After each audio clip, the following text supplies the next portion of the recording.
نظاروں زمین کی بہاروں سبھی میں مناؤ حضور آ گئے ہیں اٹھو غم کے مارو نحمدہ ونصلی ونسلم علی سیدنا و مولانا محمد رسولہ النبی الامین المکین الحنین الکریم الرؤوف الرحیم اما بعد فاعوذ باللہ من الشیطان الرجیم بسم اللہ الرحمن الرحیم ورفعنا لك ذکرک صدق اللہ مولانا العظیم۔ معزز علماء کرام اور خواتین و حضرات، آپ سب کو مبارک ہو ماہ میلاد النبی صلی اللہ علیہ وآلہ وسلم۔ یہ مہینہ آقا علیہ السلام کی ولادت باسعادت کے شرف سے بہرایاب ہے، اور حضور علیہ السلام کی ولادت کا دن امت مسلمہ کے لیے یوم عید ہے۔ عید کی دو قسمیں ہوتی ہیں، ایک ہوتی ہے عید شرعی، وہ عید واجب ہوتی ہے، اسے کیا کہتے ہیں؟ عید واجب۔ اور دوسری قسم ہے عید فرحت، عید مسرت، عید تشکر۔ یہ مستحب اور مستحسن ہوتی ہے۔ بعض لوگ یہ خیال کرتے ہیں کہ میلاد النبی صلی اللہ علیہ وآلہ وسلم کا دن، اسے عید کہنا یا عید سمجھنا اس لیے درست نہیں کہ اسلام میں عیدیں صرف دو ہیں، اور وہ ہیں عید الفطر اور عید الاضحیٰ۔ ان دو عیدوں کے ہوتے ہوئے بعض احباب کسی تیسری عید کو عید کہنا بھی جائز نہیں سمجھتے۔ اور گفتگو کی ابتدا اس نقطے کی وضاحت سے کرتا ہوں۔ ابو داؤد میں، سنن ابی داؤد میں حدیث ہے، سنن نسائی میں حدیث ہے، اور سنن ابن ماجہ میں حدیث، صحاح ستہ میں حدیث صحیح ہے۔ حضور نبی اکرم صلی اللہ علیہ وآلہ وسلم نے فرمایا، اور حضرت عبداللہ ابن عباس رضی اللہ تعالیٰ عنہ حدیث کے راوی، حضور علیہ السلام نے فرمایا یہ جمعہ کا دن کیا ہے؟ یوم عید جعلہ اللہ للمسلمین، اللہ نے اسے مسلمانوں کے لیے عید مقرر کیا ہے۔ اب سوال پیدا ہوتا ہے کہ صرف دو عیدیں کہنے کا تصور کہاں گیا؟ آقا علیہ السلام نے اپنی زبان مبارک سے فرمایا کہ جمعہ کا دن بھی ہماری عید ہے۔ اس سے معلوم ہوا کہ دو عیدوں کے علاوہ بھی اسلام میں عید کا تصور ہے۔ وہ دو عیدیں واجب ہیں، وہ عیدیں احکام اور مناسک کی ہیں، اور یہ عید تعلق و محبت کی ہے، یہ فرحت اور مسرت کی عید ہے۔ اس لیے اس کو میں نے عید فرحت، عید مسرت اور عید تشکر کا نام دیا۔ اور وہ دو عیدیں عید شرعی ہیں، واجب ہیں۔ اب اس جمعہ کو سوال پیدا ہوتا ہے کہ آقا علیہ السلام نے یوم عید کہ یہ ہماری عید کا دن ہے کیوں فرمایا؟ جمعہ کو عید کا دن کیوں فرمایا ہے؟ اس کا جواب بھی حدیث پاک میں ہے۔ حضور علیہ الصلوۃ والسلام نے فرمایا، یہ بھی ابو داؤد شریف میں اور صحاح ستہ میں حدیث، آقا علیہ السلام نے فرمایا ان یوم الجمعۃ من افضل ایامکم۔ اب جواب دیا جا رہا ہے کہ یہ جمعہ عید کا دن کیوں ہے؟ فرمایا اس لیے کہ جمعہ تمہارے دنوں میں سب سے افضل دن ہے۔ عرض کیا یا رسول اللہ صلی اللہ علیہ وسلم، یہ سب دنوں سے افضل کیسے ہو گیا؟ آپ نے فرمایا فیہ خلق آدم، اس لیے کہ اس دن آدم کی ولادت ہوئی تھی۔ آپ کے ماں باپ تو نہیں تھے، آپ کی تو پہلی تخلیق عمل میں آئی نا، تو میں ولادت بمعنی پیدائش لے رہا ہوں۔ تو فرمایا جمعہ سب دنوں سے افضل اس لیے ہے کہ یہ حضرت آدم کی پیدائش کا دن ہے۔ یہ بات حدیث پاک سے طے ہے۔ تو دوستو، جو دن سیدنا آدم علیہ السلام کی پیدائش کا ہو وہ ہو جائے یوم عید اور افضل الایام، اور جو دن ولادت مصطفیٰ کا ہو اس پر کتنے جمعے قربان ہو جائیں۔ آدم علیہ السلام کی پیدائش جمعہ کو عید بنا دے۔ حضور علیہ السلام کی اور آدم علیہ السلام کی بھی ایک نسبت اور تعلق ہے۔ نسبت اور تعلق یہ ہے، سیدنا فاروق اعظم رضی اللہ تعالیٰ عنہ نے اور سیدنا عبداللہ ابن عباس نے روایت کیا ہے۔ وہ نسبت اور تعلق یہ ہے کہ آدم علیہ السلام جب جنت سے زمین پر اتار دیے گئے تو طویل مدت آپ گریہ و بکا میں رہے، رونے میں رہے، اور پھر آپ نے ایک روز اللہ کے حضور دعا کی، توبہ کی، اور جب توبہ کے لیے ہاتھ اٹھائے تو عرض کیا اللہم اغفر لی وتقبل توبتی بحق محمد نبی آخر الزمان۔ اے اللہ مجھے معاف کر دے اور میری توبہ قبول کر دے، محمد مصطفیٰ جو سب سے آخری نبی تشریف لانے والے ہیں ان کے صدقے اور وسیلے سے معاف کر دے۔ جب یہ دعا کی، یہ حدیث بیہقی میں، طبرانی میں یہ حدیث آئی ہے، جب آپ نے دعا کی تو اللہ رب العزت نے فرمایا آدم توبہ تو قبول کر لوں گا، معاف بھی کر دوں گا، مگر یہ بتا کہ تمہیں میرے اس محمد کی خبر کیسے ہوئی صلی اللہ علیہ وسلم، تمہیں میرے محبوب کی خبر کیسے ہوئی؟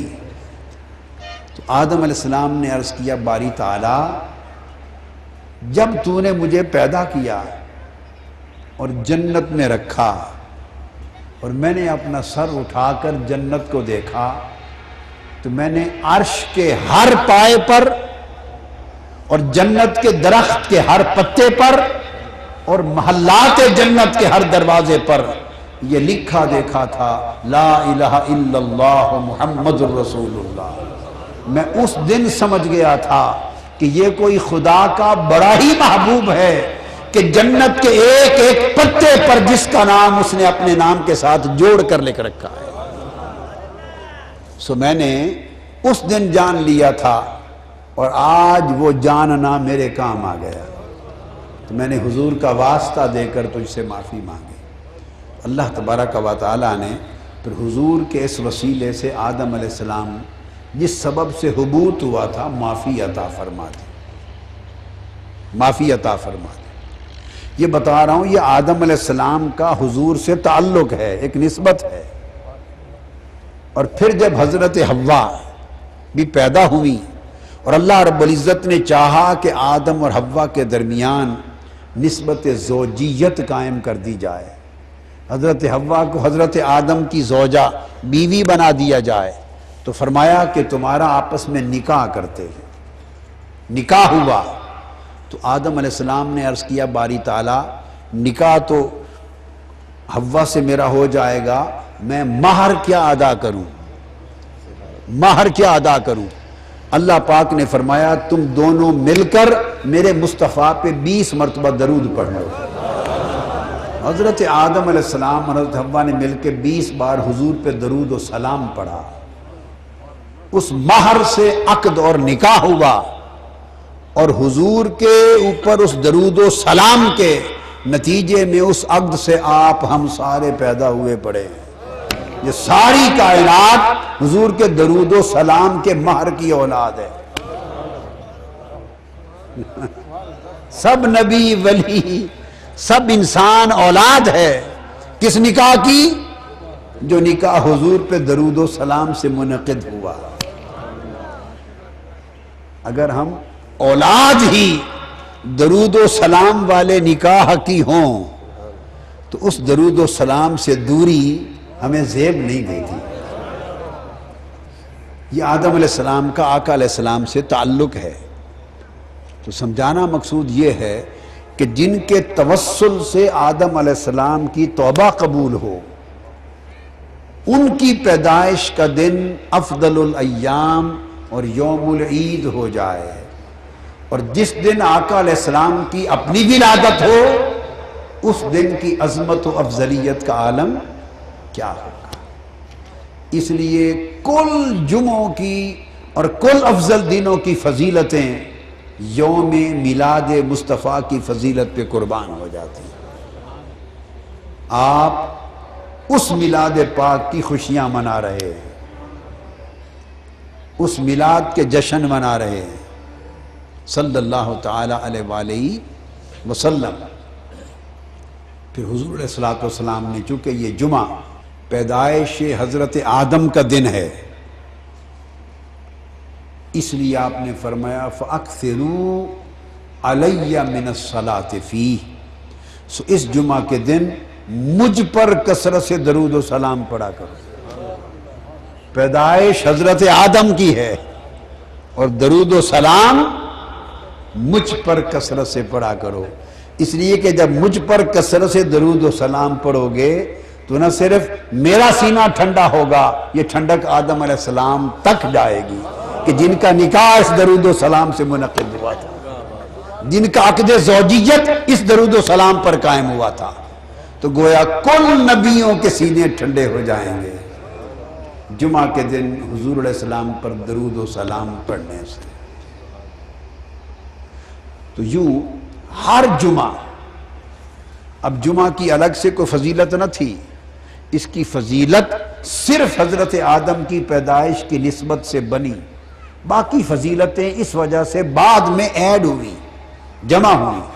تو اصل فضیلت فیہ خلق آدم، اس جمعہ کو جو فضیلت ملی حضرت آدم کی ولادت کی، یعنی پیدائش کی فضیلت ملی۔ اب آپ نے دیکھا پیدائش حضرت آدم کا دن، اس کو اللہ پاک سیلیبریٹ کروا رہا ہے، اس دن جشن منوا رہا ہے۔ فرمایا اب اس دن اللہ رب العزت نے منبر سجا دیے، فرمایا لوگ گھروں میں نہائیں۔ آقا نے فرمایا جمعہ کا دن ہو تو نہایا کرو، کیوں؟ میرے آدم کے میلاد کا دن ہے۔ جس کے پاس خوشبو ہو خوشبو لگایا کرے، اور سج دھج کے مسجدوں میں آیا کرو، پھر مسجد کا اجتماع ہو، منبر پہ کھڑے ہو کے خطبے ہوں، خطاب ہوں، سب کاروبار معاش روزگار بند کر دیے جائیں، تو ساری کائنات میں اللہ رب العزت نے اپنے پیغمبر کی ولادت کا اہتمام کرایا ہے اجتماع کی شکل میں۔ اور اس دن فرمایا مجھ پر درود و سلام پڑھا کرو، کہ اس دن بطور خاص جو مجھ پر درود و سلام پڑھتا ہے اس کا درود و سلام ڈائریکٹ مجھ تک پہنچتا ہے۔ فَإِنَّ صَلَاتَكُمْ تَبْلُغُنِي حَيْثُ كَانَ، اس کا صلاۃ و سلام براہ راست مجھ تک پہنچتا ہے۔ تو صحابہ کرام نے پوچھا یا رسول اللہ، یہ جو درود و سلام براہ راست آپ تک پہنچتا ہے، کیا آپ کے وصال کے بعد بھی پہنچتا رہے گا؟ فرمایا ہاں، وصال کے بعد بھی پہنچتا رہے گا، کیونکہ ان اللہ حرم علی الارض ان تاکل اجساد الانبیاء، اللہ نے زمین پر حرام کر دیا ہے کہ وہ انبیاء کے جسموں کو کھائے۔ جس طرح انبیاء علیہ السلام کی روحیں سلامت رہتی ہیں، اسی طرح انبیاء علیہ السلام کے جسم بھی سلامت رہتے ہیں۔ اب ذہنوں میں یہاں ایک بات یہ بھی آ سکتی ہے کہ اگر درود و سلام تبلغنی براہ راست حضور تک پہنچتا ہے اور آقا علیہ السلام براہ راست سنتے ہیں، اگر آقا علیہ السلام براہ راست سنتے ہیں اور درود و سلام براہ راست آپ تک پہنچتا ہے تو پھر فرشتہ پہنچانے کے لیے کیوں مقرر کر رکھا ہے؟ ایک سوال ذہنوں میں آتا ہے۔ ہاں، وہ فرشتہ اس لیے مقرر نہیں کر رکھا کہ حضور تک پہنچتا نہیں ہے، صرف اسی کے ذریعے پہنچ سکتا ہے، حضور تک نہیں پہنچتا۔ اس کے مقرر کیے جانے کی وجہ یہ نہیں، اس کے مقرر کیے جانے کی وجہ فقط یہ پہنچتا تو براہ راست ہے، مگر بارگاہ رسالت کا ادب ہے کہ کوئی خادم ادب کے ساتھ پیش کرے، ادب کے ساتھ۔ یہ اسی طرح مقرر کر رکھا ہے، ایک فرشتہ محبوب کے لیے ایک مقرر کر رکھا ہے، رب نے اپنے لیے دو مقرر کر رکھے ہیں۔ جیسے آپ کا ہر عمل اللہ براہ راست دیکھتا ہے، مگر براہ راست دیکھنے کے باوجود دو فرشتے مقرر کر رکھے ہیں، وہ اس کو پہنچاتے ہیں کہ تیرے بندے نے یہ کیا ہے، یہ کیا ہے، یہ کیا ہے۔ تو جب فرشتے اللہ کو پیش کرتے ہیں ہمارے اعمال، تو اس کا مطلب یہ ہے کہ خدا خود نہیں جانتا اس لیے فرشتے پہنچاتے ہیں؟ نہیں، وہ خود جانتا ہے، مگر بارگاہ جب بڑی ہوتی ہے تو لاکھ جانتا ہو بادشاہ۔ آداب دربار یہ ہوتے ہیں کہ ہرکارے پیش کرتے ہیں۔ اس طرح چونکہ بارگاہ مصطفیٰ کی ہے، ساری کائنات کے درود و سلام خود سنتے ہو، مگر ادب مصطفیٰ یہ ہے کہ خدام پیش کریں۔ تو اللہ نے جو قانون حضور کے لیے بنا رکھا ہے محبوب کے لیے، وہی قانون اپنے لیے بنا رکھا ہے۔ اللہ کو بھی فرشتے پیش کرتے ہیں نامہ اعمال، ادھر تو ایک ہے یہاں دو ہیں، اب کیا کہیں گے؟ اللہ کو پیش کرنے کے لیے دو ہیں، حضور کو پیش کرنے کے لیے ایک ہے، اب کیا کہیں گے؟ اگر وہ دو فرشتوں کے پہنچانے کے باوجود وہ دیکھتا ہے تو اسی طرح ایک فرشتے کے پہنچانے کے باوجود مصطفیٰ سنتے ہیں صلی اللہ علیہ وسلم۔ ان فرشتوں کے مقرر کرنے کا مطلب سننے نہ سننے سے نہیں، اس کا تعلق آداب بارگاہ سے ہے، آداب بارگاہ سے ہے کہ کوئی پیش کرے ادب کے ساتھ۔ تو آقا نے فرمایا کہ اللہ رب، اس لیے آقا علیہ السلام نے فرمایا وَمَا مِنْ أَحَدٍ يُسَلِّمُ عَلَيَّ إِلَّا رَدَّ اللَّهُ إِلَيَّ رُوحِي حَتَّى أَرُدَّ عَلَيْهِ السَّلَامِ۔ حدیث پاک میں صحاح ستہ میں، مسلم شریف اور ترمذی ابو داؤد میں حدیث آئی، آقا علیہ السلام نے فرمایا مشرق و مغرب تک اس کائنات میں کوئی شخص ایسا نہیں جو مجھ پر سلام پڑھے اور میں اس کا جواب نہ دوں۔ فرمایا کیسے؟ جو شخص مجھ پر سلام پڑھتا ہے، الا رد اللہ الی روحی، اللہ نے میری روح مجھ میں واپس لوٹا دی ہوئی ہے، حتی ارد علیہ السلام، حتیٰ کہ میں اس کے سلام کا خود جواب دیتا ہوں۔ آقا علیہ السلام ہر ایک کے سلام کا جواب دیتے ہیں، ہر ایک کے سلام کا، حدیث صحیح سے ثابت ہو گیا، ہر شخص کے سلام کا جواب دیتے ہیں۔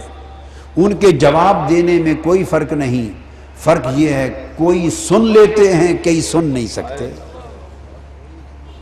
حضرت شیخ عبد الرحمن جامی آقا علیہ السلام کی بارگاہ میں 17 مرتبہ حاضر ہوئے، افغانستان ہیرات سے چل کے جاتے تھے، اور آخری بار جب سلام عرض کر کے پلٹتے تو اندر سے آواز آتی تھی، خوش روی او جامی باز آئی۔ جامی عاشق تھے، خوش رہنا اور اگلی بار پھر آنا، جامی خوش رہنا اور ہمارے پاس پھر آنا۔ جب 17ویں بار حاضری دی، سلام عرض کیا تو جواب آیا کہ جامی خوش رہنا۔ پھر پلٹ کے آنا یہ نہ فرمایا، حضرت جامی رو پڑے۔ ساتھ خدام نے عرض کیا حضرت رو کیوں رہے ہیں؟ کہنے لگے کہ آخری حاضری تھی، بس اس کے بعد ختم ہے۔ کیونکہ جب میں نے اگلی بار آنا ہوتا تھا تو حضور فرماتے تھے کہ پھر آنا، اب کہ خوش رہنا کی دعا کی ہے، پلٹ کے آنا نہیں فرمایا۔ پھر حضرت جامی گئے اور وفات پا گئے۔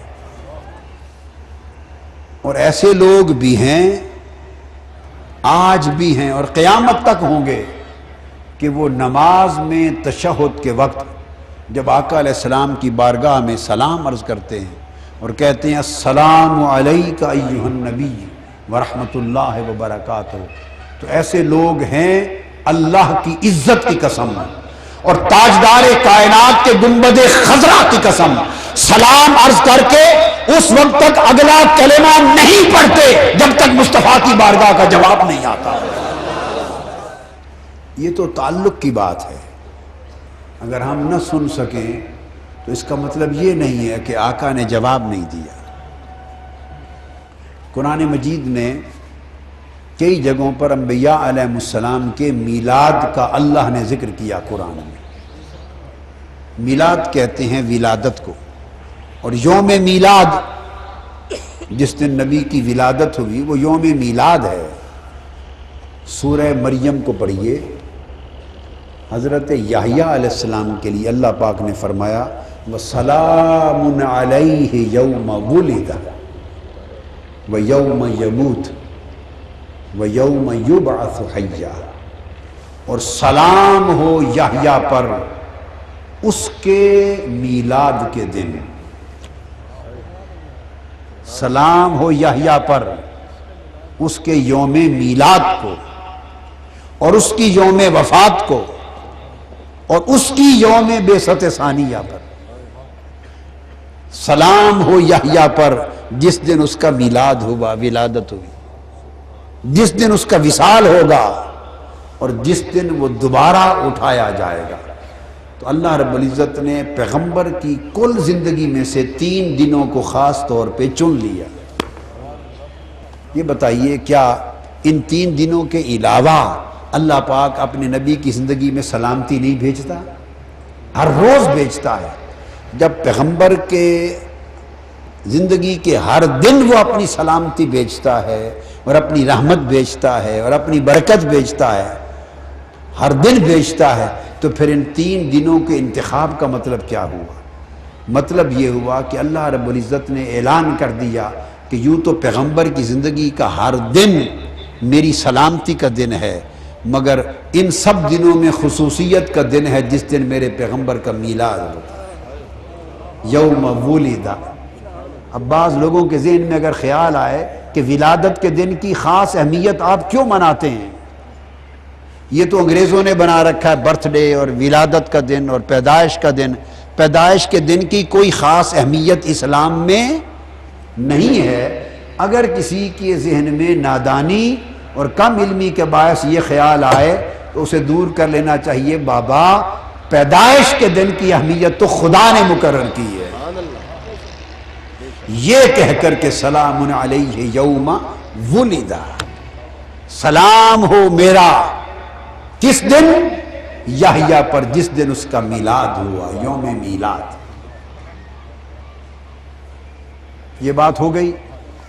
اچھا پھر کوئی کہے کہ وفات کے دن کی بھی تم اہمیت مناتے ہو، ہم کیا کریں؟ اللہ نے اہمیت کر دی ہے، فرمایا وَيَوْمَ يَمُوتُ، اور اس دن بھی سلام ہو جس دن ان کی وفات ہوئی۔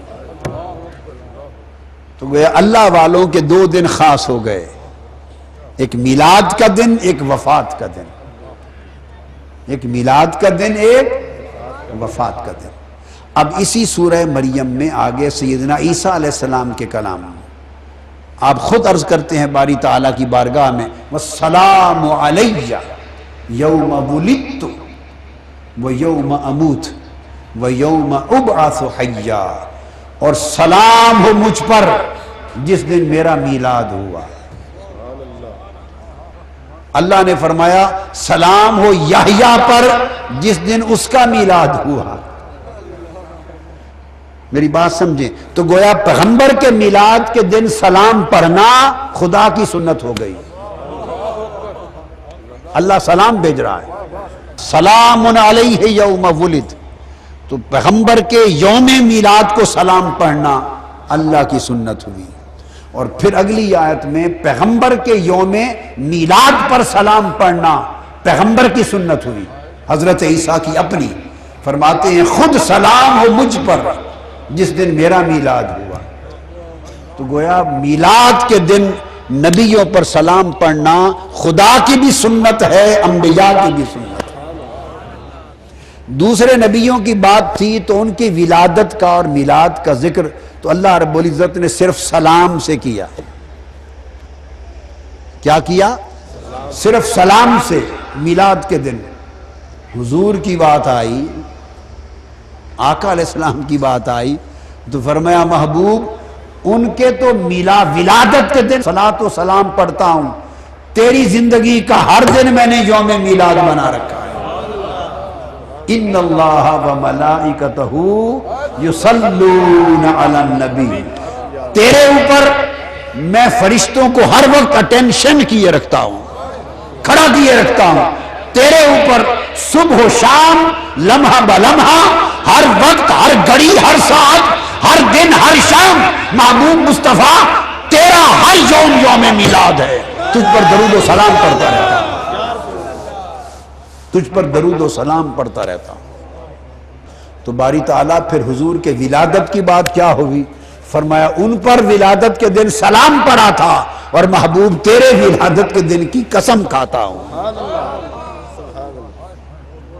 فرمایا لا اقسم بهذا البلد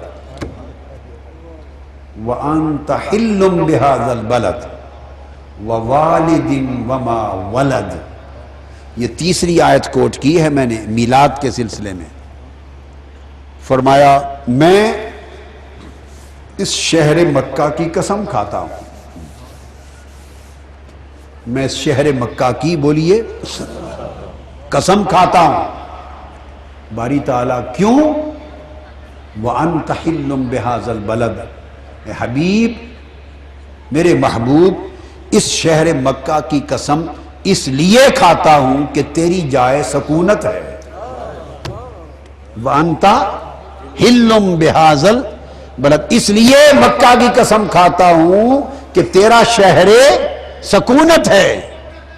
اور شہر سکونت ہے تو قسم کھاتا ہوں. اور پھر تیسری آیت فرمایا وَوَالِدٍ وَمَا وَلَدٍ. صرف شہر سکونت نہیں تیرا شہر ولادت بھی ہے. اس مکہ شہر کی قسم کھاتا ہوں دو نسبتوں سے، تیرا شہر سکونت ہے اور تیرا شہر ولادت ہے.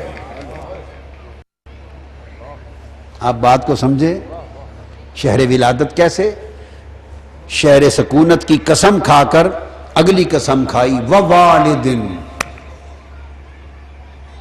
اوروں کی قسم کھائی تھی انہی تک، اور حبیب جب تمہاری بات آئی فرمایا قسم ہے محبوب اس والد کی، ووالدن ہر اس والد کی جو آدم سے لے کر اسماعیل تک تیرے آباء و اجداد کی نسل میں آیا، جس کی پشت میں تیرا نور منتقل ہوتا چلا آیا، اور تیرے آباء و اجداد میں جس کو بھی تیرے ساتھ نسبت والدیت عطا ہوئی، محبوب تیرے ساتھ اس نسبت رکھنے کے شرف پر تیرے ہر والد کی قسم. کسی نے کہا وہ والدین سے مراد حضرت ابراہیم ہیں. میں نے کہا کوئی اعتراض نہیں. کسی نے کہا اس سے مراد حضرت آدم ہیں. میں نے کہا اس میں بھی کوئی اعتراض نہیں. کوئی کہے مراد اسماعیل ہے، میں کہتا ہوں اس میں بھی کوئی اعتراض نہیں. کوئی کہے حضرت عبداللہ ہے، میں کہتا ہوں اس میں بھی کوئی اعتراض نہیں. اس نے جو تنوین کے ساتھ فرمایا ووالدن، تنوین دو فائدے دے رہی ہے، تکریم کا بھی اور عموم کا بھی. کیا؟ عزت و تکریم کا بھی. بولیے عزت و تکریم کا بھی، کہ محبوب تیرے آباء و اجداد کا ہر فرد لائق تعظیم ہے. ووالدن، یہ تنوین جو ہے تکریم کے لیے، تیرے سلسلہ آباء و اجداد کا ہر فرد لائق تعظیم ہے۔ اور دوسرا فائدہ دے رہی ہے عموم کے لیے، تعمیم کے لیے، کہ کوئی شرط نہیں کہ اس والد سے مراد کوئی ایک رکھا جائے، ایک کر لو تب بھی اس کی قسم، اور حضرت اسماعیل و عبداللہ سے لے کر آدم تک سب کر لو تو سب کی قسم،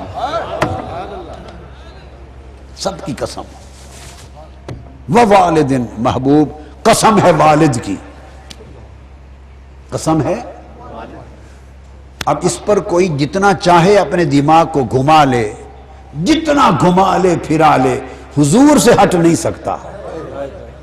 والد پکڑ دھکڑ کے کہیں اور سے نہیں لا سکتا، جو بنا لے وہ والد کسی اور کا نہیں ہے، تو مصطفیٰ کا ہی ہے۔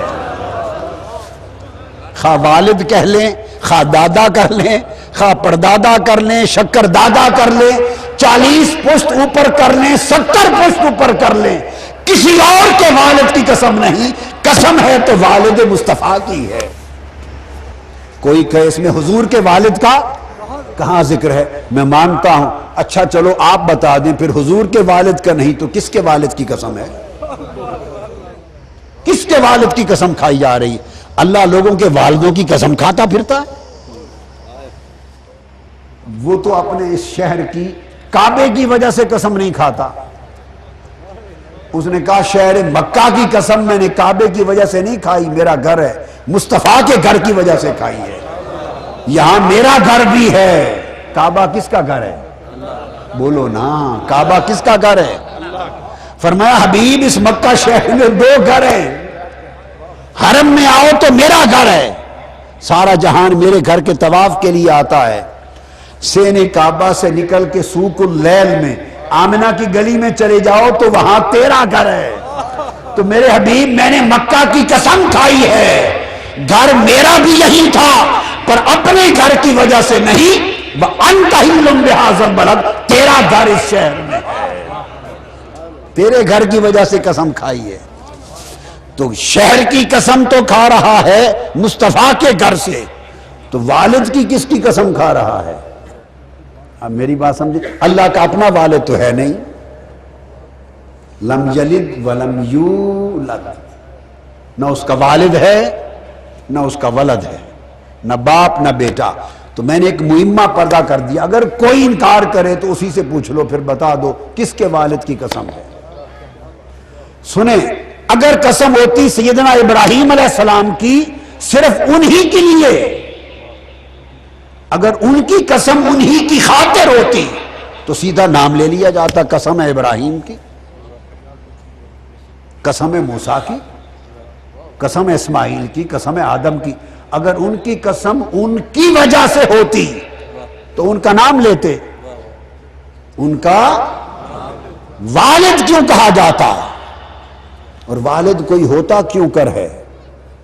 اگر کسی کا بیٹا ہی نہ ہو تو کوئی اس کو والد کہتا ہے؟ والد کون بناتا ہے؟ ماں باپ کی طرف سے بیٹا بنا، بیوی کی نسبت سے شوہر بنا، بہنوں کی نسبت سے بھائی کہلایا،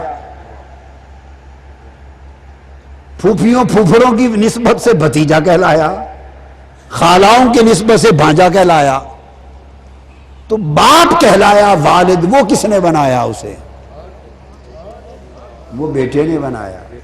بیٹا ہوا تو والد ہوا، ولد ہوا تو والد ہوا۔ تو وہ جو قسم کھا رہا ہے کسی نبی کا نام لے کر نہیں، فرماتا ہے ووالدن، اور قسم ہے کسی والد کی۔ کون سا والد؟ تو بھئی ہم تو عمر بھر سوچ بیٹھے، ہمیں تو سوائے والد مصطفیٰ کے کوئی اور نظر نہیں آیا۔ مراد ابراہیم علیہ السلام ہی کیوں نہ ہوں بے شک، مگر وہ والد ہیں مصطفیٰ کے صلی اللہ علیہ وآلہ وسلم۔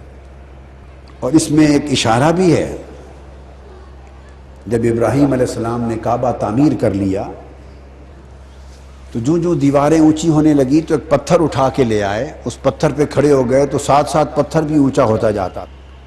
سیدنا ابراہیم علیہ السلام پتھر پہ کھڑے ہو گئے، اسماعیل علیہ السلام ساتھ سامان تعمیر کا مہیا کرتے رہے، کعبہ تعمیر ہو گیا۔ جب تعمیر ہو گیا تو کعبے پر کھڑے تھے، آپ کے جو قدم تھے تو پتھر کا سینہ پگھل گیا اور آپ کے دونوں قدم اس کے سینے پر ثبت ہو گئے، نقش ہو گئے دونوں قدم۔ اب اسی پتھر پہ کھڑے تھے، کعبہ کی تعمیر مکمل کر لی تھی، تو عرض کیا ربنا تقبل منا انک انت السمیع العلیم اذ یرفع ابراہیم القواعد من البیت و اسماعیل۔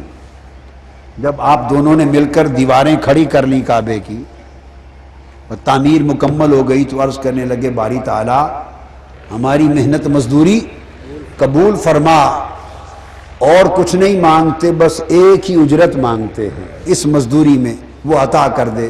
اللہ پاک نے پتھر پہ کھڑے دعا کر رہے ہیں، فرمایا ابراہیم کیا مانگتے ہو؟ عرض کیا ربنا وجعلنا مسلمین لک ومن ذریتنا امتا مسلمتا لک۔ باری تعالی یہ مانگتے ہیں کہ وہ جو امت مسلمہ آنی ہے وہ ہماری نسل سے پیدا کر۔ باری تعالیٰ نے فرمایا ابراہیم ٹھیک ہے، اصل چاہتے کیا ہو، اصل بات کرو۔ عرض کیا بات یہ ہے مولا وَابْعَثْ فِيهِمْ رَبَّنَا وَابْعَثْ فِيهِمْ رَسُولًا مِّنْهُمْ يَتْلُو عَلَيْهِمْ آيَاتِكَ وَيُعَلِّمُهُمُ الْكِتَابَ وَالْحِكْمَةَ وَيُزَكِّيهِمْ إِنَّكَ أَنْتَ الْعَزِيزُ الْحَكِيمُ۔ باری تعالیٰ اس کعبے کی تعمیر پر اگر کوئی اجرت اور مزدوری ہماری بنتی ہے تو یہ مزدوری دے دے کہ مجھے اس محمد کا باپ بنا دے، کہ میری نسل سے اس نبی آخر الزمان کو پیدا کر دے، میری نسل سے، میری ذریت سے نبی آخر الزمان کو پیدا کر دے۔ تو آپ نے کعبہ تعمیر کر کے حضور کا والد ہونا یہ اجرت میں مانگا، اجرت میں مانگا کہ مجھے محمد کا والد کر دے صلی اللہ علیہ وآلہ وسلم۔ تو دوستو مجھے تو یہ لگتا ہے کسی کی سمجھ میں بات آئی ہو یا نہ آئی ہو، کسی نے اس نقطے کو دو نقطوں کو جوڑ کر لکھا ہو یا نہ لکھا ہو، مگر میرے فہم و ادراک میں اور میری معرفت میں نقش ہے کہ یہ جو عرض کیا تھا باری تعالیٰ تیرے کعبے کی مزدوری کی اگر کوئی اجرت بنتی ہے تو یہ دے کہ مجھے محمد کا والد کر دے، میری نسل میں محمد پیدا کر دے صلی اللہ علیہ وسلم۔ اللہ نے قبول کر لی، حضور کی نسل میں حضور آ گئے، ابراہیم علیہ السلام کی نسل میں حضور آ گئے۔ جب پیدا ہو گئے اس دعا کا جواب ہے وَوَالِدٍ وَمَا وَلَدٍ، قسم ہے اس والد کی جو دعا مانگ کر مصطفیٰ کا والد بنا تھا، جو میرا کعبہ تعمیر کر کے اس تعمیر کعبہ پہ اجرت مانگ کر جو مصطفیٰ کا والد بنا تھا ابراہیم، قسم ہے اس والد کی وما ولد۔ دوسری قسم تو پھر فرمایا کہ والد کی قسم تو ولد کی وجہ سے ہی ہے نا، ولد کہتے ہیں جس کا میلاد ہوا، تو ما ولد جس کا میلاد ہوا، تو فرمایا اس والد کی قسم جس نے مزدوری میں والد ہونا مانگا، اور اس محمد کی قسم جس کا میلاد ہوا اور اس نے ابراہیم کو والد بنا دیا۔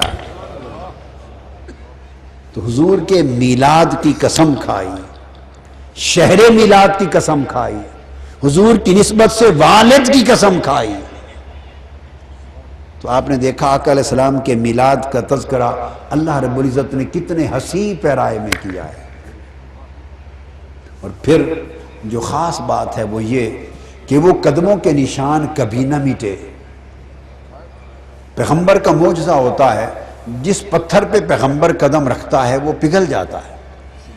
ابراہیم علیہ السلام اس پوری سرزمین پہ ہر وقت چلتے، وہ تو ساری زمین پتھریلی تھی، ساری زندگی میں ایک ہی پتھر پہ قدم رکھے تھے اور کسی پتھر پہ قدم نہیں رکھے تھے؟ بولیے، چلتے پھرتے ہزاروں لاکھوں ابراہیم علیہ السلام بھائی عراق سے چلے تو پتھروں پہ قدم رکھنے لگے، دمشق آ کے رہے پتھروں پہ قدم رکھتے رہے، حلب میں گئے پتھروں پہ قدم رکھتے رہے، القدس فلسطین میں رہے پتھروں پہ قدم رکھتے رہے، یہ شام کی سرزمین میں رہے پتھروں پہ قدم رکھتے رہے، وہاں سے چل کے اس وادی مکہ پہنچے، حضرت حاجرہ اسماعیل کو چھوڑا تو پتھروں پر ہی چلتے رہے اور آتے جاتے رہے پتھروں پہ قدم رکھتے رہے، پتھر اٹھاتے رہے چلتے رہے، ہزاروں لاکھوں پتھروں پہ قدم رکھے تھے مگر کسی پتھر پہ قدموں کے نشان باقی نہ رہے۔ اور ہر پتھر پگھلتا ہوگا یا نہیں؟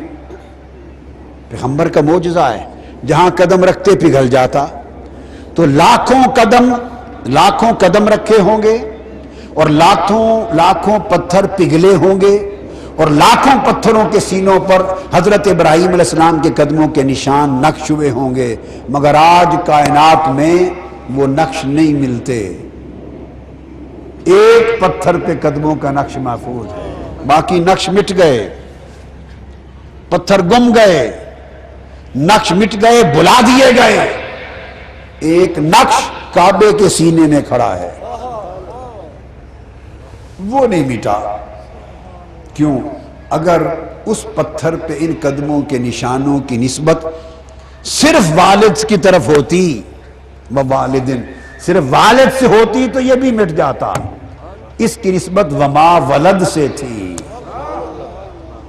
اس کی نسبت وما ولد سے تھی، کیونکہ یہ وہ پتھر تھا جس پر کھڑے ہو کر اللہ سے حضور کو مانگا تھا، یہ صرف دعائے خلیل نہ تھی، دعائے ولادت مصطفیٰ تھی، تعمیر کعبہ کے بعد دعائے میلاد مصطفیٰ تھی، اللہ سے حضور کا میلاد مانگا تھا کہ مولا مصطفیٰ کا میلاد یعنی ولادت میری نسل میں کر دے، چونکہ اس پتھر پہ کھڑے ہو کر خدا سے حضور کی ولادت مانگی تھی، تو اس پتھر کے قدموں کا جو نشان ہے اس کی نسبت صرف ابراہیم سے نہ تھی، دعائے ولادت مصطفیٰ سے تھی۔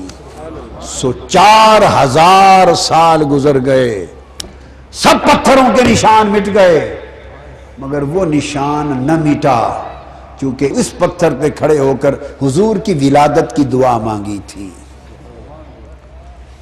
تو رب کائنات نے کیا کیا؟ قربان جائیں، وہ جو قسم کھانے والا والد و ولد کی، اس رب نے جس پتھر پہ ابراہیم علیہ السلام کے قدموں کے نشان لگے، حکم دیا کہ میرا گھر ہے کعبہ، توحید کا مرکز ہے، سارے پتھر چن چن کے باہر پھینک دو۔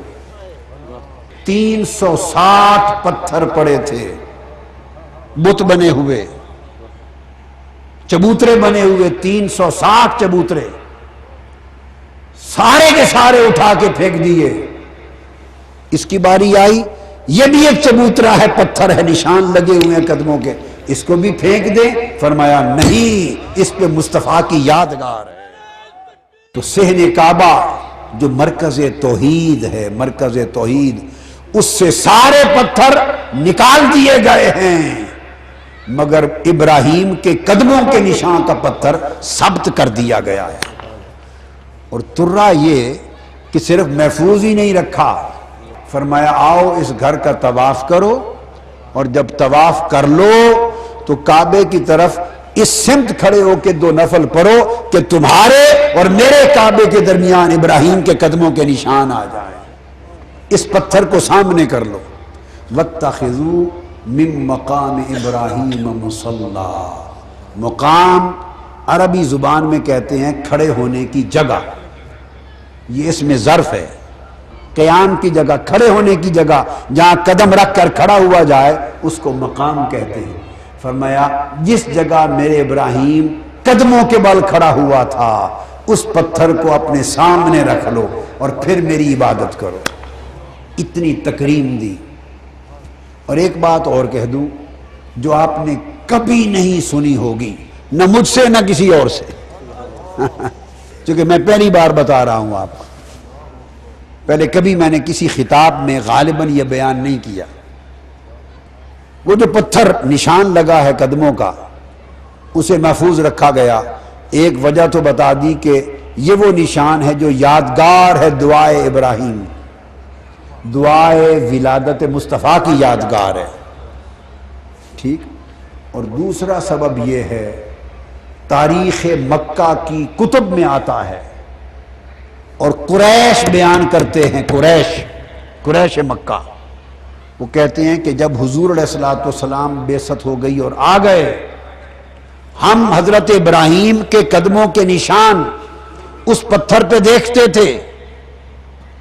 جب حضور علیہ السلام آ گئے اور وہ چلتے اور ہم نے ان کے قدم دیکھے، قریش مکہ کہتے ہیں خدا کی قسم وہ قدموں کے نشان ابراہیم کے نہیں مصطفیٰ کے لگتے تھے صلی اللہ علیہ وسلم۔ اتنی مشابہت تھی قدوم ابراہیم کو قدوم مصطفیٰ کے ساتھ۔ جب حضور قدم رکھ کے چلے جاتے تو نشان پڑتے تو انگلیاں، ایڑیاں، تلوا، پورے پاؤں کا جب نقش پڑتا تو ایسے لگتا جیسے مقام ابراہیم کا نقش ہے۔ تو وہ دیکھنے میں مقام ابراہیم تھا، اندر اس کے عکس قدم مصطفیٰ تھا۔ دیکھنے میں مقام ابراہیم تھا اور اس کے اندر عکس قدمین مصطفیٰ تھا۔ اب معلوم نہیں وہ اس کے قدم سمجھ کے 4000 سال سے سنبھالتا رہا یا یار کا نقش سمجھ کے سنبھالتا رہا، وہی جانے۔ یار کا نقش، یار کا عکس سمجھ کے سنبھالتا رہا، کیا خبر۔ تو یہ جو مقام ابراہیم ہے وہ عکس قدمین مصطفیٰ ہے، اس لیے آج تک کعبہ میں سنبھال رکھا ہے۔ اور نہ اس وقت جرت ہوئی کہ کوئی نکال پھینکے، اور نہ آج شرک کا جوت لگانے والوں کو ہمت ہے کہ قدموں کے نشان پڑے آج نکال دیں۔ ہر شے گرا دی، ہر شے توڑ دی، مگر عکس قدمین مصطفیٰ کو نہیں نکال سکے۔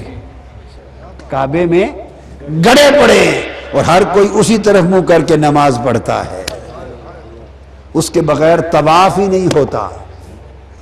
یہ نشان ہے دعائے میلاد مصطفیٰ کا۔ تو کیا مطلب ہوا؟ لب لباب یہ ہوا کہ اس نے کعبے کے صحن میں آج تک محبوب کے میلاد کی دعا کی یاد منا رکھی ہے، یہ سیلیبریٹ ہو رہا ہے۔ تو میں تو کہتا ہوں یہ جو سارا حج ہے یہ حضور کے ان قدموں کے نشان کی تقریبات ہیں۔ بس یہ نئی بات سن لو، یہ میرا مشرب ہے، کسی کی سمجھ میں آ جائے مان لے، نہ آئے تو جھگڑا نہیں۔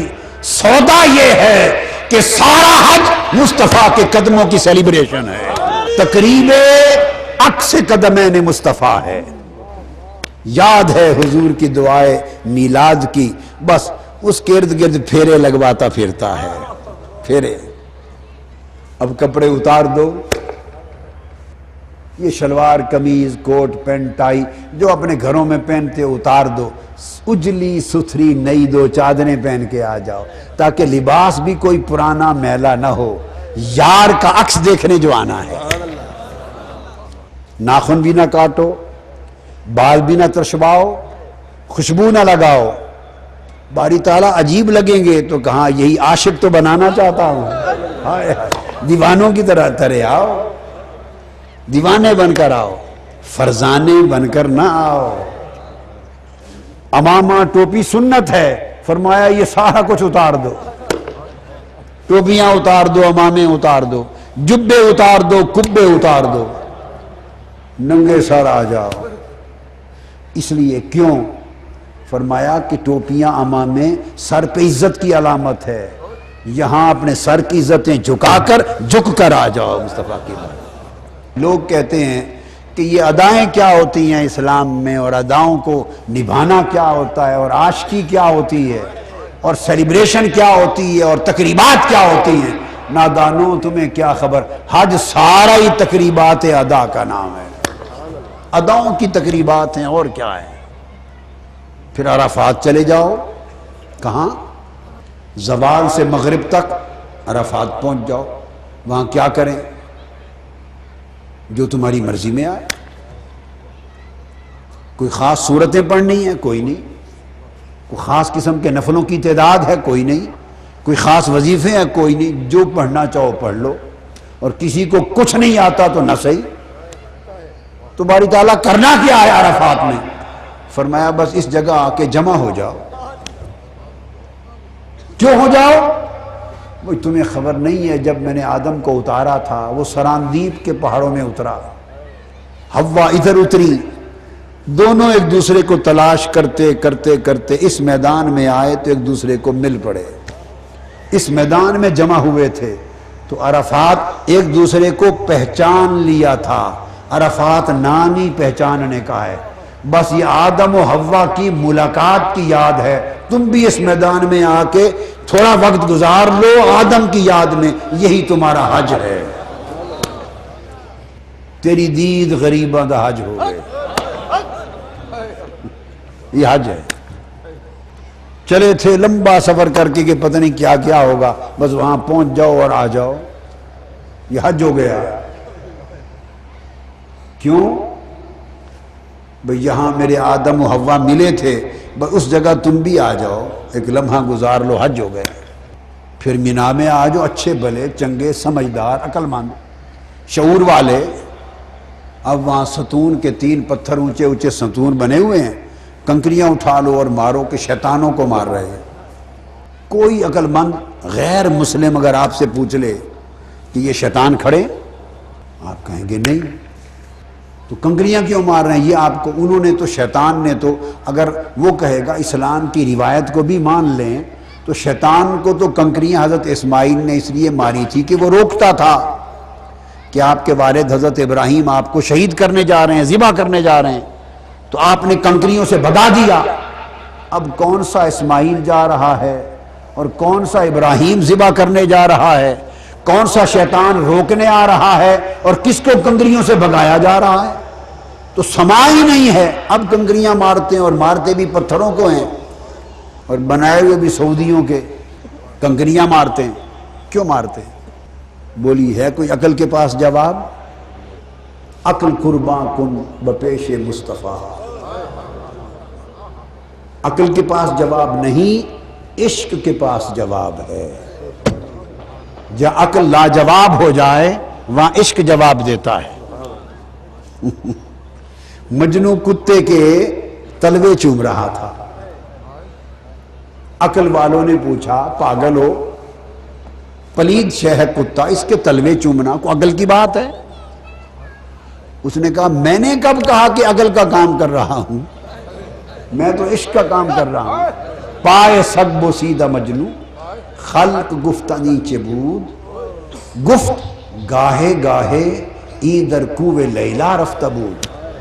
اس نے کہا مجنو کے کتے کے تلوے اس لیے چوم رہا ہوں، تمہیں کیا خبر؟ یہ کبھی کبھی لیلا کی گلی سے گزرتا ہے تو اس کے جو تلوے چوم رہا ہوں تو دھیان میں اس کی گلی کی خاک چوم رہا ہوں. ایک نسبت ہے. تو آپ کنکریاں مار آئے، بس 3 دن کنکریاں ماری، قربانی دے دی، احرام کھول دیا، طواف زیارت کیا، یہ حج ہو گیا. صحیح مروہ کر رہے ہیں، صحیح صفا مروہ کی بھاگ رہے ہیں. کوئی ورد وظیفہ دعا تلاوت کوئی صورت کسی شے کی پابندی نہیں. جتنی دعائیں آتی ہیں پڑھ لیں، کچھ نہیں آتا. درود پاک ہی پڑھتے رہیں وہ بھی نہیں آتا. بولنا ہی نہیں آتا تو منہ بند کر کے کرتے رہیں تب بھی حج ہو جائے گا. حج پڑھنے پڑھانے کا نام نہیں ہے. حج پڑھنے پڑھانے کا نام نہیں ہے. حج کسی کی یاد منانے کا نام ہے. حج یاد منانے کا نام ہے.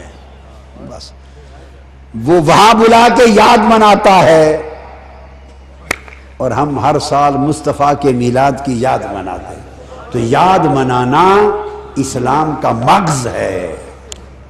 جو کہ اسلام میں یاد منانا کوئی شے نہیں، اس کو خبر ہی نہیں اسلام کیا ہے، اس کو معلوم ہی نہیں اسلام کیا ہے.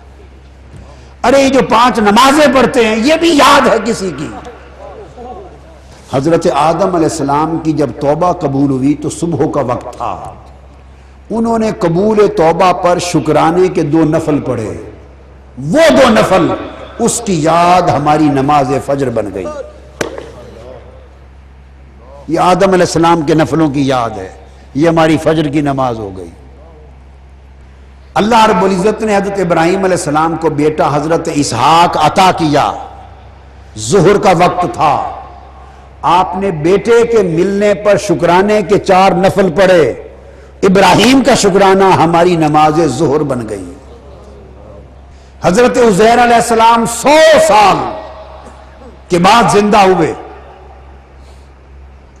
اٹھے دیکھا کہ 100 سال بعد زندگی، یوں لگا کہ چند لمحے لیٹا ہوں، جب پتہ چلا کہ 100 سال کے بعد اٹھ گیا ہوں، شکرانے کے 4 نفل پڑھے، عزیر کی یاد ہماری عصر کی نماز بن گئی۔ ایوب علیہ السلام مدتوں علیل اور بیمار رہے، روایتیں مختلف بھی آئی ہیں مختلف انبیاء کے حوالے سے، مدتوں بیماری کے بعد شفا یاب ہوئے، بڑے کمزور تھے، شام کا وقت تھا، غروب کا، مغرب کا، اٹھ کے 4 رکعت نفل شکرانے کے پڑھے، کمزور اتنے تھے کہ 3 پڑھ سکے، 4تھی رکعت پہ کھڑے نہیں ہو سکے، بیٹھ گئے۔ رب نے کہا میرے محبوب نے 4تھی رکعت پہ کھڑے ہونے کی طاقت نہ تھی، اب قیامت تک امت محمدی 3 ہی پڑھے۔ یہ یاد ایوب بن گئی۔ رہ گئی عشاء، کسی نے نہیں پڑھا تھا اس وقت کو شکرانے کے نفل، وہ مصطفیٰ نے پڑھی تو وہ یاد مصطفیٰ ہو گئی۔ تو 5 نمازیں جو اللہ کی عبادت ہے، یہ بھی پیغمبروں کی یادیں ہیں، ہم تو نماز بھی ان کی یادیں منا رہے ہیں۔ بولیے بچ کیا گیا ہے؟ اب بات کو ختم کرتے ہوئے، بخاری شریف مسلم شریف میں حدیث ہے، سو متفق علیہ حدیث پاک ہے کہ آقا علیہ الصلوۃ والسلام گھر میں تشریف فرما ہیں، انصار کی کسی زمانے کوئی لڑائی ہوئی تھی قبائل کی، اور لڑائی میں جنگ میں فتح یاب ہوئے، غلبہ ہوا، فتح ہوئی، تو اس فتح کے کچھ ترانے بنائے ہوئے تھے، نغمے انہوں نے۔ حضرت عائشہ صدیقہ رضی اللہ تعالیٰ عنہ کی خدمت میں انصار کی 2 بچیاں آئیں، دف ان کے ہاتھ میں تھی، دف۔ ام المومنین حضرت عائشہ صدیقہ رضی اللہ تعالیٰ عنہ سامنے بیٹھی ہیں، اور انصار کی 2 بچیاں دف لے کر وہ ترانے گا رہی ہیں۔ ایک تو تھا نا جب آقا کی آمد ہوئی تو بچے بچیوں نے مل کے پڑھا طلع البدر علینا، پڑھیے نا، من ثنیات الوداع وجبت شکر علینا ما دعا للہ داعی۔ ایک تو یہ ترانہ تھا نا، اب یہ اور ترانہ گا رہی ہیں دف لے کر آقا کے گھر میں صلی اللہ علیہ وسلم، اور ام المومنین عائشہ صدیقہ رضی اللہ تعالیٰ عنہ سن رہی ہیں۔ اوپر سے سیدنا صدیق اکبر رضی اللہ تعالیٰ عنہ تشریف لے آئے، آقا ایک طرف کونے میں تشریف فرما تھے، آپ کی نظر نہیں پڑی آقا پر، آئے تو حضور کو نہیں دیکھا کہ آقا تشریف فرما ہے، بس سیدھا جو آئے نظر پڑی حضرت عائشہ صدیقہ پر، انصاری بچیوں پر کہ گا رہی ہیں ترانے اور دف بجا رہی ہیں، دیکھتے ہی ڈانٹا اور ان سے کہنے لگے رسول اللہ کے گھر یہ مزامیر، اب مزامیر فی بیت رسول اللہ، ڈانٹا۔ بچیاں گھبرا گئیں، انہوں نے کہا حضور ہم پروفیشنل نہیں ہیں، ہم پروفیشنل گانے والی نہیں ہیں۔ فرمایا جو کچھ بھی ہو حضور کے گھر میں ہی ہے۔ بس جلال میں جو کلمہ بولا، ادھر سے آقا نے آواز دی ابو بکر رضی اللہ، مڑ کے دیکھا، عرض کیا یا رسول اللہ، فرمایا جانے دے، فرمایا لکل قوم عید وہذا یوم عیدنا، ہر قوم کی ایک عید ہوتی ہے، آج ہماری عید ہے، ہر قوم کی ایک عید ہوتی ہے، آج ہماری عید کا دن ہے، انہیں دف بجا لینے دے، نغمے گا لینے دے، ہماری عید ہے۔ اب آپ سمجھ گئے بات؟ ہمیں کیوں روکتے ہو؟ ہر قوم کا ایک جشن ہوتا ہے، یہ مہینہ ہمارا جشن ہے۔ کوئی انڈیپینڈنس ڈے مناتا ہے، کوئی یوم پاکستان مناتا ہے، کوئی یوم دفاع مناتا ہے، نہ کسی کو یوم دفاع پہ کوئی پرابلم ہوتی، نہ یوم پاکستان پہ کوئی جھگڑا ہوتا ہے، کوئی یوم قائد اعظم مناتا ہے، کوئی 14 اگست مناتا ہے، کوئی عرب میں جاؤ تو عید الجلوس مناتا ہے، سعودی عرب جاؤ تو عید الوطن ہی مناتے ہیں، ہر کوئی اپنی اپنی عید مناتا ہے، لکل قوم عید، ہر قوم کی عید ہوتی ہے۔ آقا نے فرمایا ھذا یوم عیدنا، آج ہماری عید کا دن ہے۔ سو میں کہتا ہوں لوگوں کی لاکھ عیدیں ہوتی ہیں، ہمیں نہ چھیڑو، یہ مہینہ ہماری عید کا مہینہ ہے۔ اس لیے ہمیں جی بھر کے حضور کے نغمے گا لینے دو، جی بھر کے حضور کے ترانے الا لینے دو، اور آقا کی سنت ہے۔ اب آقا علیہ الصلوۃ والسلام خود بھی اپنی نعت، پھر وہ جو یوم عیدنا ہے نا، تو آقا خود بھی اپنی نعت سنتے تھے، اور آپ نے تو صرف حسان بن ثابت ہی کا نام سن رکھا ہے نا، کہ شاید ایک نعت خان تھے، نہیں، یہ غلط فہمی دور کر دی۔ دبستان مصطفیٰ میں، حضور کے دبستان میں 34 صحابہ نعت خان تھے، تو آقا علیہ السلام کے صحابہ میں بھی ایک نعت کونسل تھی، 34 صحابہ نعت خان تھے۔ کیا کیا عالم تھا حضور کے نعت خانوں کا، بس اس میں سے ایک واقعہ آپ کو سنا دیتا ہوں۔ حضرت نابغہ جعدی، حضرت نابغہ الجعدی رضی اللہ تعالیٰ عنہ، آقا کے ایک صحابی، نعت گو بھی تھے، نعت خاں بھی تھے، نعت گو شاعر بھی تھے اور نعت خاں بھی تھے۔ آقا علیہ السلام کی بارگاہ میں حاضر ہوئے۔ یہ امام ابن حجر عسقلانی نے الاصابہ فی تمییز الصحابہ میں اس کو روایت کیا، امام ابن عبد البر نے الاستیاب فی معرفت الاصحاب، یہ صحابی حضرت نابغہ الجعدی کے بیان میں اس کو روایت کیا، امام حیثمی نے مجمع الزوائد میں روایت کیا، امام حارث نے المسند میں روایت کیا، امام ابن حیان نے طبقات المحدثین میں روایت کیا۔ حضرت نابغہ الجعدی آقا کی بارگاہ میں آئے، عرض کیا آقا ایک نعت لکھی ہے حضور کی، اجازت ہو تو پیش کروں؟ فرمایا سناؤ۔ 200 اشعار لکھے تھے۔ چنانچہ حضرت نابغہ جعدی نے آقا علیہ السلام کی بارگاہ میں وہ نعت پڑھی۔ آقا اس نعت کو سن کر خوش ہوتے رہے، خوش ہوتے رہے۔ پھر اس خوشی کے دوران ایک شعر آیا جس میں آقا علیہ السلام کے حلم کی، آقا علیہ السلام کے مقام کی، آقا علیہ السلام کی خیر کی، آقا علیہ السلام کے سخا کی، آقا علیہ السلام کی عظمت کی جو تعریف کی۔ شعر جب کمال پر نعت کا شعر پہنچا تو آقا نے ہاتھ اٹھا دیے، فرمایا نابغہ تو نے میری نعت پڑھی ہے، اللہ تیرے منہ کی رونق کو کبھی خراب نہ کرے، اللہ تیرے منہ کی رونق کو بولیے کبھی خراب نہ کرے، اور تیرے منہ کی خوبصورتی ہمیشہ قائم رکھے۔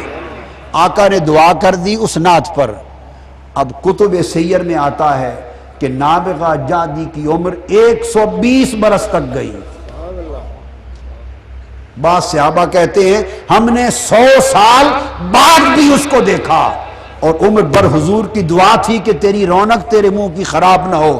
ہم نے دیکھا کہ بڑھاپے میں جب اس کا دانت گرتا، اگلا دانت گرا نہ ہوتا، نیا پیدا ہو جاتا تھا، اس کے دانت کبھی خراب نہیں ہوئے۔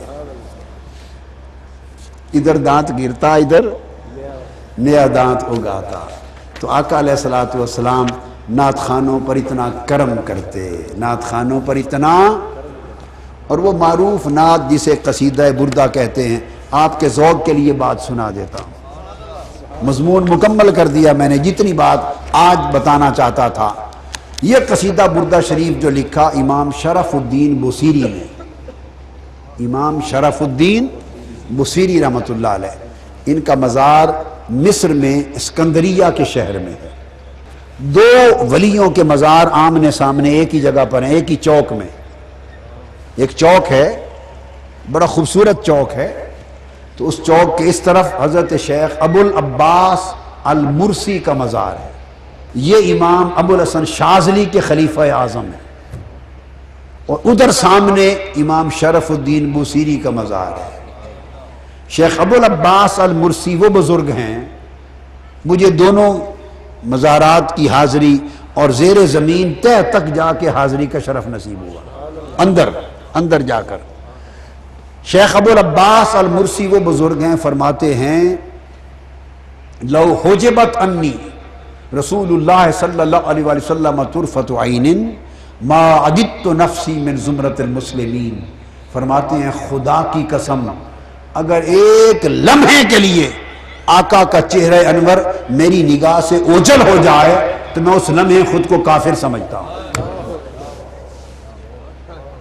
ہر وقت حضور کے دیدار کے عالم میں رہتے تھے، ہر وقت۔ شیخ ابو العباس مرسی، اور ادھر سامنے امام شرف الدین بوصیری کا مزار ہے۔ اور اللہ کی شان، جب میں وہاں حاضر ہوا تو مزار اقدس اور اوپر قبر انور جو مزار اقدس تھا وہ گرا کے نیچے سے اٹھا کے لحد مبارک کو نئے سرے سے تعمیر کر رہے تھے۔ نیچے سے لحد مبارک، پوری نیچے سے قبر کو نئے سرے سے تعمیر کر رہے تھے، اور سبز غلاف کے ساتھ پورا کا پورا ڈھانپ رکھا تھا انہوں نے۔ تو کسی کو اندر داخلے کی اجازت، اوپر قبر کا تعویذ تھا بڑا، چاروں طرف غلاف سے ڈھانپ رکھا تھا، نیچے لحد سے تعمیر کر کے لا رہے تھے۔ حاضری دی، سلام پڑھا۔ وہ جو مجاور تھے علماء، کچھ شیوخ، کچھ فقراء، اللہ جانے ان کے دل میں حضرت امام شرف الدین بوصیری نے کیا ڈالا، خدا جانے کیا ڈالا۔ ہم سلام پڑھ کے فاتحہ پڑھ کے واپس آنا چاہ رہے تھے، وہ آئے اور مجھے پکڑ کے انہوں نے غلاف اٹھایا اور اندر ڈال دیا اور کہا آپ اندر جا کے مل لائیں۔ تو پھر اندر زیارت کی۔ یہ امام شرف الدین بوصیری رحمت اللہ علیہ، انہیں فالج ہو گیا تھا، فالج ہو گیا تھا، اور 15 سال بستر پہ رہے۔ کتنے سال؟ چل پھر نہیں سکتے تھے، تو شہر گلی کوچہ بازار آنا جانا 15 سال سے بند تھا، نہ کسی کو ملے نہ کسی نے دیکھا۔ تو اس حال میں رات کو انہوں نے آقا علیہ السلام کی بارگاہ میں یہ قصیدہ لکھا، قصیدہ بردہ۔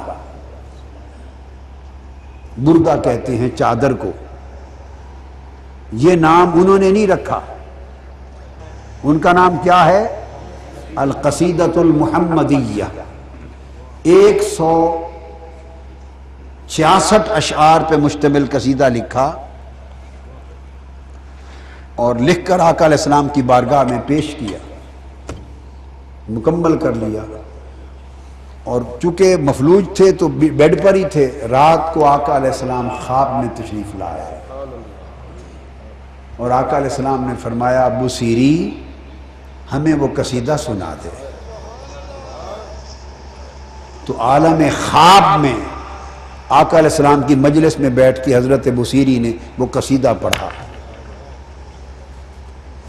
جب قصیدہ پڑھا تو حضور خوش ہوئے۔ آقا علیہ السلام کا معمول تھا، ایک دو صحابی اور بھی نعت خوان تھے حضور کے، نعت پڑھتے ہوئے حضور خوش ہوئے تو آپ نے اپنی چادر اتار کے اس کو پھینک دی تھی، دے دی تھی چادر اتار کر۔ رات کو عالم خواب میں قصیدہ سنا، قصیدہ سن کے جب آقا علیہ السلام خوش ہوئے اپنی چادر عطا کر دی، چادر عطا کر دی۔ بوصیری چادر کو بردہ کہتے ہیں، تو حضور کی چادر سے اس قصیدہ کا نام قصیدۃ البردہ پڑ گیا، چادر والا قصیدہ۔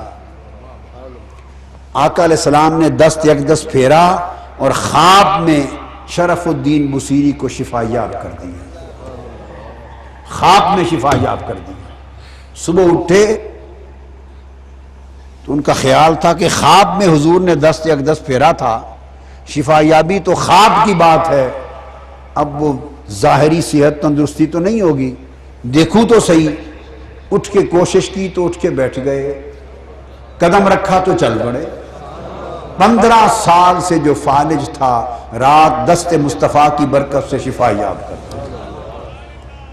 صبح باہر نکلے، رات کی بات تھی، قصیدہ لکھا، خواب میں آقا کو پڑھ کے سنایا، شفا یاب ہو گئے، نکلے شہر سکندریہ میں، اپنے شہر میں بازار جا رہے ہیں، پیچھے سے گدڑی پوش ایک عاشق، ایک فقیر مجذوب آ رہا ہے، پیچھے سے اس نے آواز دی بصیری، رک گئے، کس نے بلایا ہے؟ مڑ کے دیکھا تو دیکھا ایک فقیر ہے، مجذوب ہے، عاشق ہے، کھڑا بلا رہا ہے، اس کے پاس گئے، بصیری، قریب چلے گئے، جب قریب پہنچے تو آہستہ سے کہتا ہے رات والا قصیدہ مجھے بھی سنا دے، مجھے بھی سنا دے۔ حضرت بصیری فرماتے ہیں آپ کو کس طرح پتا ہے میرے قصیدے کا؟ اس نے کہا خدا کی قسم جب رات تو حضور کو سنا رہا تھا اور آقا جھوم رہے تھے، دور کھڑا میں بھی قصیدہ سن رہا تھا۔ بس اس قصیدہ بردہ کی پھر دھوم مچ گئی، شہرت ہو گئی، بادشاہ وقت نے اس کے اوراق لے کے رکھ لیے، پھر جو بیمار ہوتا اس قصیدے کے اوراق اس کو سر پہ رکھ کے ملتا، شفا یاب ہو جاتا۔ تو آقا علیہ السلام کی نعت بشرطے کہ نسبت عشق میں فنا ہو کے لکھی ہو، اور حضور سے یہ نسبت ہو اور تعلق ہو، اور حضور کے میلاد کی خوشی اور خوشی میں یہ نغمے اور ترانے گانا، اور اپنی زندگی میں عمل میں حضور کے عشق کو اتار لینا، اور حضور کی غلامی کو اپنی زندگی میں طاری کر لینا، یہی دنیا اور آخرت کی کامیابی ہے۔ نصیحت یہ ہے کہ یہ مہینہ ہے، اپنے آپ کو سنوار لیں، آقا علیہ السلام کے عشق میں فنا ہو جائیں، اور حضور علیہ السلام کی سنت اور سیرت طیبہ اور آپ کی تعلیم میں زندگی کو ڈھال لیں۔ کسی سے پیار ہوتا ہے تو بندہ اسی کے نقش قدم پہ چلنے کی کوشش کرتا ہے، اسی کی چال ڈھال کو اپنانے کی کوشش کرتا ہے۔ حضور سے عشق کرو اور حضور کی طرز زندگی کو اپنا بود و باش بنا لو۔